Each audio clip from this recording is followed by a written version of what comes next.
Also da drin, da liegt nur der tote Körper vom Onkel Franz. Der tote Körper? Das ist aber auch nicht schön. Na, traurig ist das. Traurig. Ja, das ist ja sehr traurig. Aber Pumuckl, weißt du, was mir da immer hilft? Ich denke mir, dass der Mensch eine Seele hat.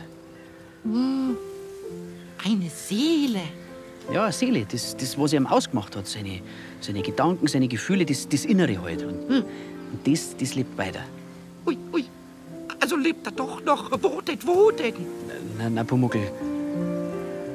Sein Körper ist gestorben. Der Onkel Franz, der kommt nimmer wieder. Das ist so und das bleibt so. Aber Pumuckl, weißt du, seine Seele, die